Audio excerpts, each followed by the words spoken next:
नेपाल में तख्ता पलट हो चुका है। नेपाल के पीएम और राष्ट्रपति अपने पद से इस्तीफा दे चुके हैं।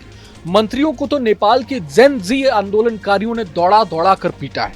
अब नए पीएम के लिए एक नाम बहुत तेजी से उभर कर सामने आ रहा है, वो है बालेंद्र शाह। जी हां, बालेंद्र शाह जो कि नेपाल की राजधानी काठमांडू के मेयर हैं और नेपाल के युवाओं के बीच काफी लोकप्रिय भी हैं। उनके हाथों में देश की कमान सौंपे जाने की मांग उठ रही है। अब इस तस्वीर को ध्यान से देखिए। इसमें एक तरफ बालेंद्र शाह नजर आ रहे हैं, वहीं दूसरी तरफ नेपाल में अमेरिका के एम्बेसडर डीन आर थॉम्सन है।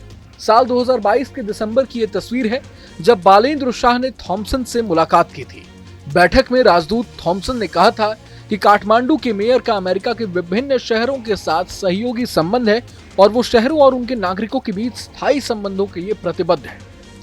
हालांकि इस तस्वीर का मतलब ये नहीं है कि बालेंद्र शाह और अमेरिका ही इस तख्ता पलट के लिए जिम्मेदार हैं, लेकिन जानकारों का मानना है कि जिस तरह से बांग्लादेश में शेख हसीना की सरकार का तख्ता पलट हुआ और अमेरिका के वफादार माने जाने वाले मोहम्मद यूनिस को बांग्लादेश की अंतरिम सरकार का प्रमुख बनाया गया, ठीक वैसा ही अब नेपाल में हो रहा है।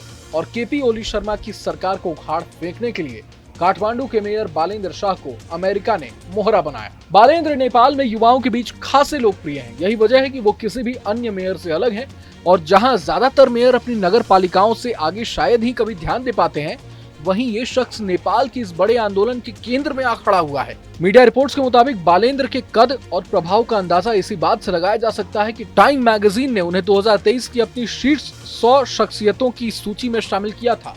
द न्यूयॉर्क टाइम्स जैसे विश्व प्रतिष्ठित मीडिया संस्थानों ने भी उन्हें कवर किया है। युवाओं के बीच उनके बड़े पैमाने पर फॉलोअर्स हैं। अक्सर सोशल मीडिया पर उनके पोस्ट राष्ट्रीय स्तर पर बहस छेड़ देते हैं और तेजी से ट्रेंड भी करने लगते हैं। उनकी जीवन शैली, रहन सहन, स्टाइल, सब कुछ वहां के युवाओं के लिए एक रोल मॉडल की तरह है। यही वजह है कि इस बड़े आंदोलन को बालेंद्र ने बड़ी आसानी से अपना समर्थन देकर हाईजैक कर लिया है। बता दें कि बालेंद्र शाह ने अपने करियर की शुरुआत एक सिविल इंजीनियर के तौर पर की थी।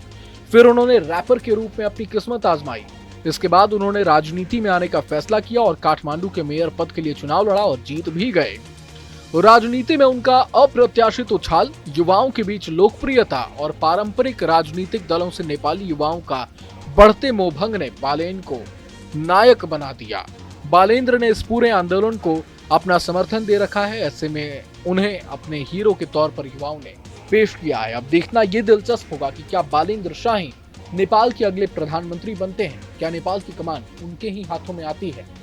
बहरहाल पूरे मसले को लेकर आप क्या कुछ सोचते हैं हमें कमेंट बॉक्स में जरूर बताएं। अगर आपको ये वीडियो पसंद आया तो लाइक करें और चैनल को जरूर सब्सक्राइब करें।